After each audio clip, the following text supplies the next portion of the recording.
Daniel Zaidani, bonjour. Bonjour Anne-Constance. Merci d'avoir accepté notre invitation et d'être sur le plateau ce matin. Vous vouliez qu'on parle essentiellement de la réunion qui s'est tenue la semaine dernière à l'Élysée autour du président de la République. Mais avant ça, l'actualité du moment implique que la personnalité publique que vous êtes à Mayotte réagisse sur le sursaut de violence là depuis vendredi un peu partout sur le département. Au-delà du sursaut de cette violence, il faudrait surtout qu'il y ait un sursaut des politiques nationaux, des décideurs locaux, et qu'effectivement, il y ait une seule et unique voix qui s'adresse à la nation, qui s'adresse au gouvernement, et que chacun d'entre nous mette de côté leur courant politique. Nous savons très bien qu'il y a un certain nombre qui ont tendance à être dans la Macronie, d'autres qui sont fondamentalement à gauche, d'autres qui sont à droite, au centre. Donc aujourd'hui, il est nécessaire, je pense, que toutes les prises de parole doivent être tournées en fonction de l'intérêt des Mahorais. Et l'intérêt des Mahorais, c'est que la politique telle qu'elle est faite aujourd'hui sur le territoire de Mayotte doit changer. Et elle doit cesser surtout. Parce qu'au final, ce regain de violence n'est lié tout simplement qu'à se laisser aller, se laisser faire perpétuel. Nous voyons bien qu'à chaque agression, à chaque meurtre, à chaque violence, derrière, il n'y a pas suffisamment de conséquences pour ceux qui commettent ces méfaits. Et cette impunité qui s'est répandue se passe de génération à génération. Et au final, les faits sont de plus en plus graves. On y va crescendo. Vous avez bien vu ce week-end, tentative d'assassinat auprès de personnes une famille se trouvant dans leur habitation, en mettant le feu à leur véhicule, en mettant le feu à leur maison alors qu'ils sont à l'intérieur.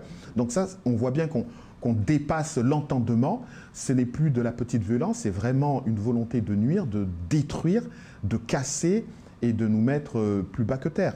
Non, il faut maintenant que le gouvernement prenne conscience que ce qu'il nous propose jusqu'à maintenant n'a pas réellement de conséquences sur le territoire.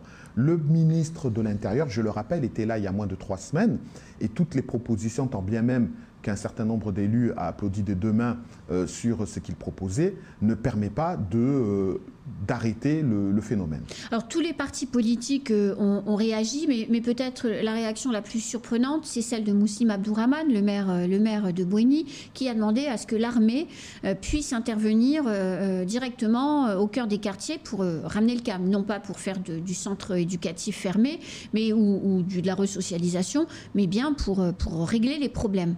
Écoutez, il n'est jamais trop tard pour avoir une prise de conscience. Vous savez, avec tout ce qui se passe à Mayotte, sincèrement, lorsque j'ai pu constater, il n'y a même pas 6 mois, que 15 maires sur 17 plaidaient pour que Macron et la politique qu'il a menée jusqu'à présent perdurent sur le territoire de Mayotte, je peux vous dire que ça a été pour moi une très grande déception. Au-delà du fait, moi je ne demande pas à ce que les gens pensent comme moi ou soutiennent les mêmes personnes que moi, mais à un moment donné, si on veut que les choses changent, il faut préalablement que la politique qui est menée à Mayotte change, et notamment les hommes qui sont au pouvoir changent. Donc il est clair que lorsqu'on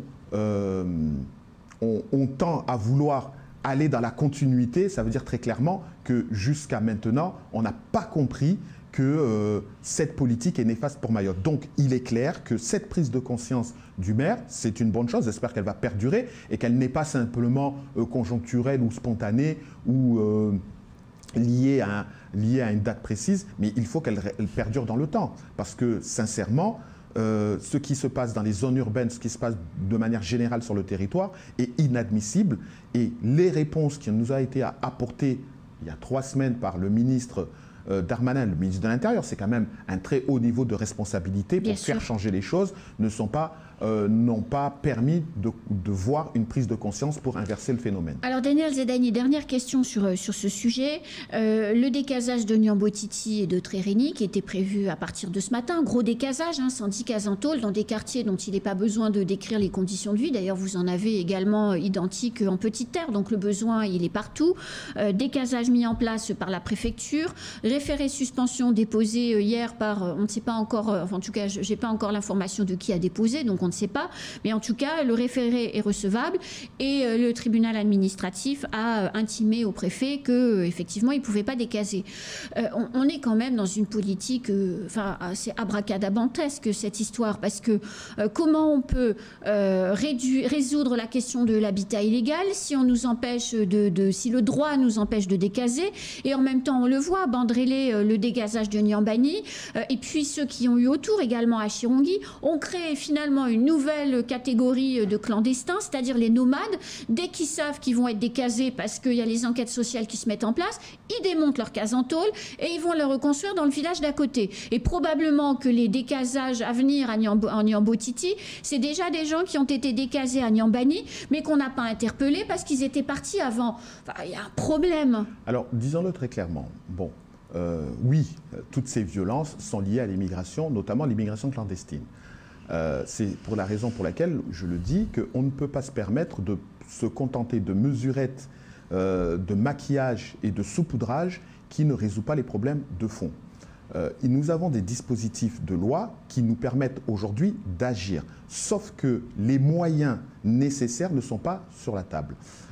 Lorsque, par exemple, on dit tout simplement qu'on a besoin à Mayotte d'avoir une carte de séjour qui permette à ceux qui l'obtiennent de quitter le territoire, et que j'entends le ministre de l'Intérieur qui dit que ça ne se fera pas clairement, ça veut dire quoi? Ça veut dire que réellement, il est conscient que tout leur système qu'il y a actuellement sur Mayotte est inefficace. Alors disons-le très clairement, quelles sont les raisons du ministre? Pourquoi il ne veut pas changer le séjour territorialisé? Tout simplement parce que ce séjour territorialisé, lorsqu'il dit que si ces personnes-là ont la possibilité de partir en métropole, ça voudra dire qu'il y aura un afflux massif sur le territoire. Ce qui paraît inexact. Alors que dans le même temps, il nous explique qu'il y a suffisamment de radars, de bateaux pour contrôler les frontières. Donc indirectement, il admet qu'en réalité, il n'y a pas de surveillance totale du territoire et on n'empêche pas les gens de rentrer. Donc ça veut dire qu'il est conscient que sa politique est néfaste. Mais pour autant, il ne met pas de moyens là où il faut pour arrêter cette immigration. Et en parallèle,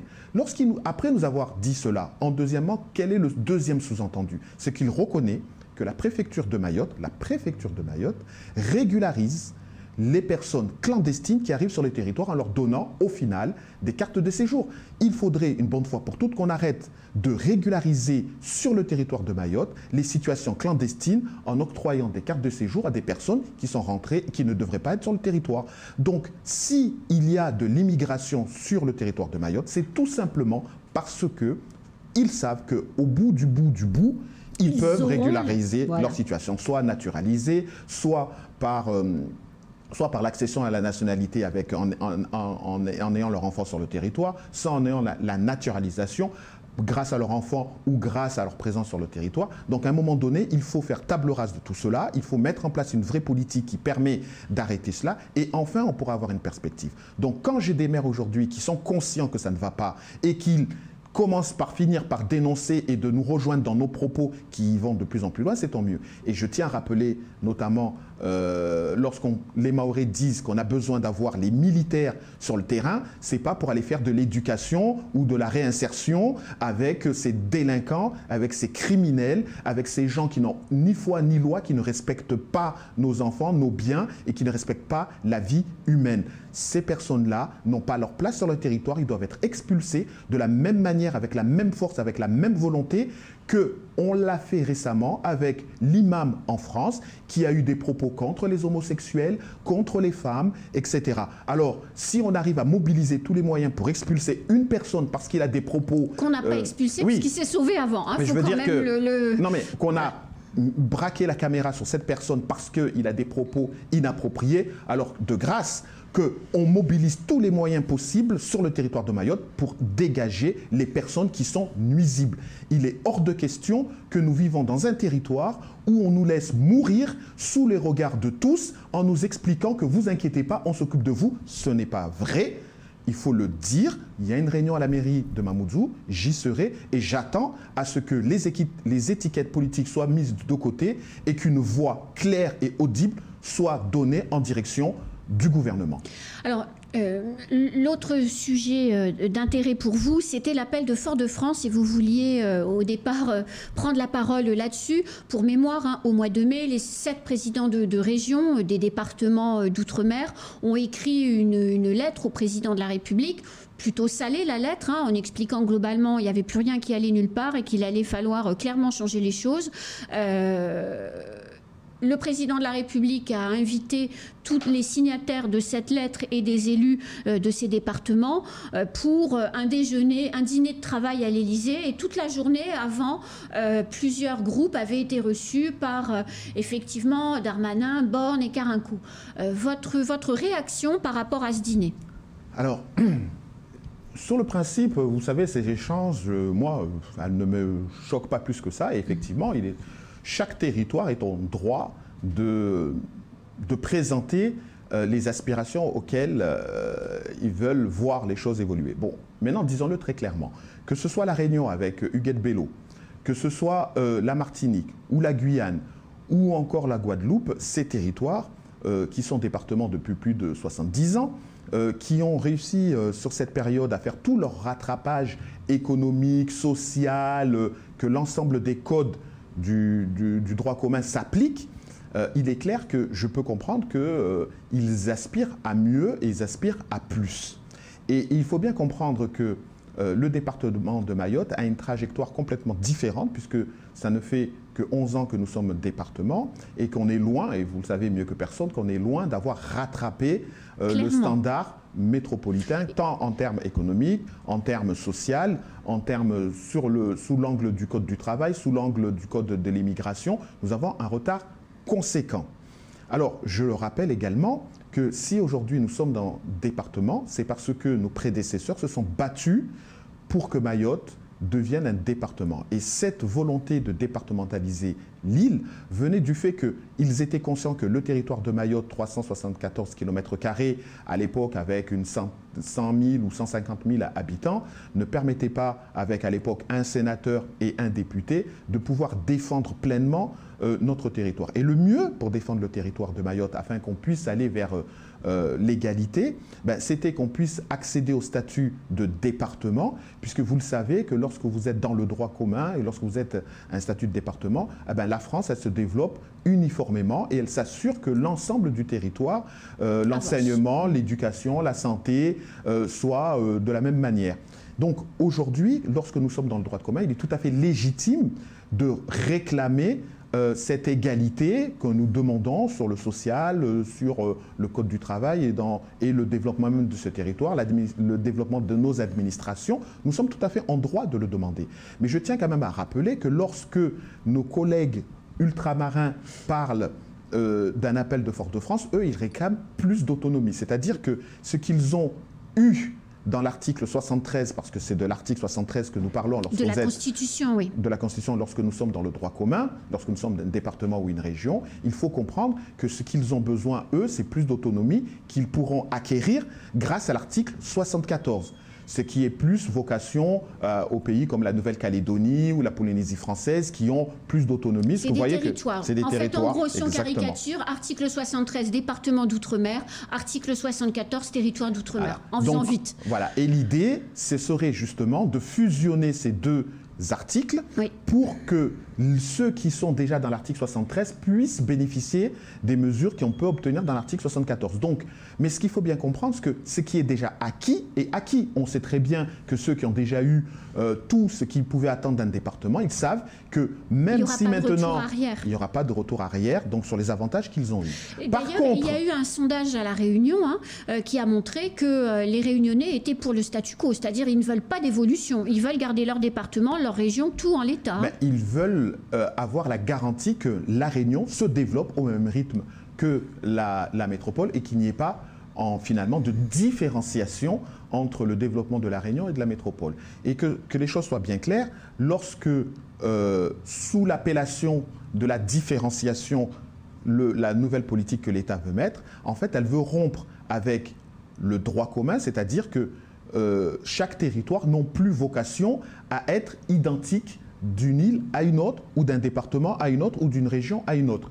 Ça veut dire que la différenciation actera le principe que ce qui est à La Réunion, si ça n'est pas à Mayotte, c'est normal puisque la différenciation, c'est fait cela ainsi. De la même manière, aujourd'hui, sachant que nous n'avons pas encore rattrapé les départements, il faut être clair qu'aujourd'hui, le droit commun, être dans l'article 73, le fait de ne pas nous appliquer tout ce qui nous manque, l'État français est hors de la loi.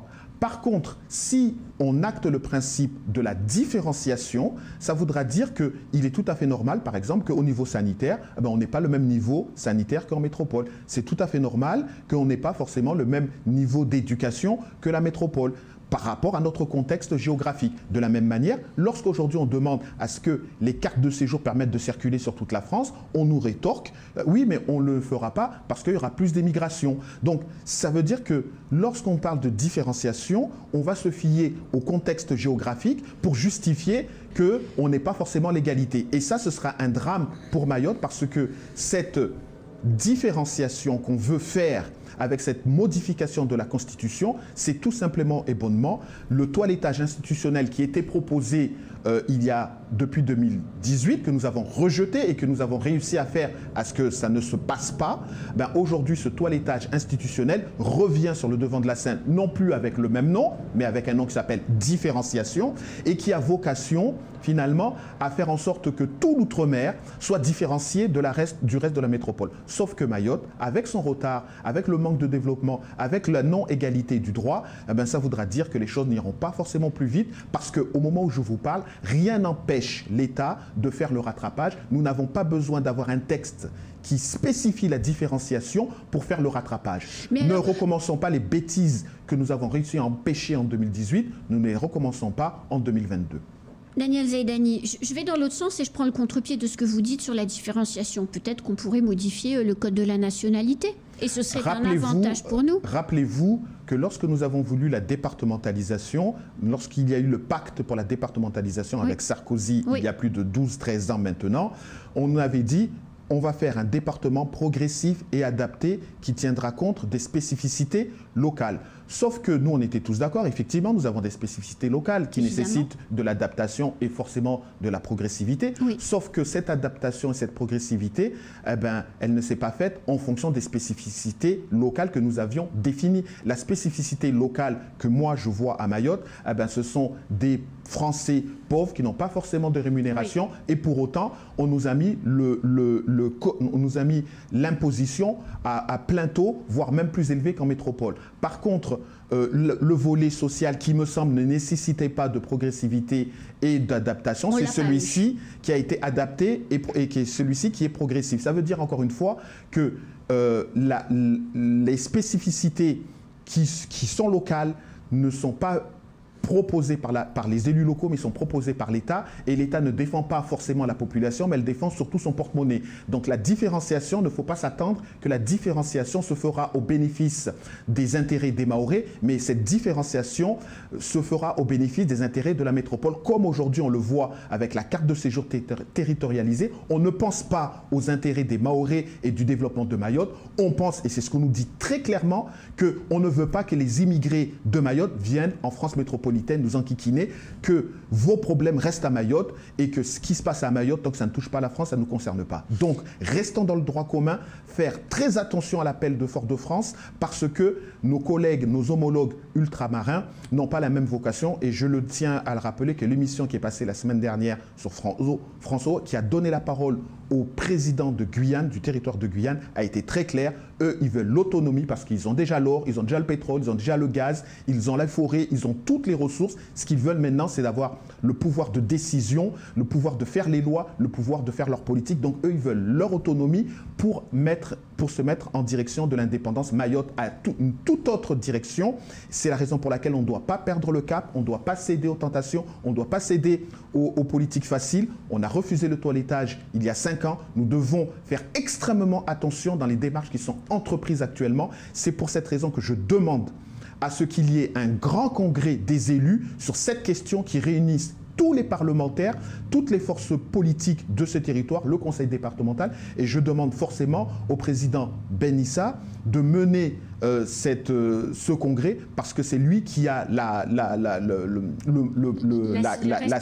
responsabilité de réunir l'ensemble des élus, parce que cette question ne doit pas se faire derrière l'orientation réelle des politiques mahorais. Merci beaucoup Daniel Zaidani. On aura l'occasion d'en reparler sur le plateau, puisque le débat devrait commencer en octobre du côté du Sénat. Je serai là. Merci Daniel Zaidani. C'est la fin de ce temps de parole. Tout de suite, la suite de nos programmes.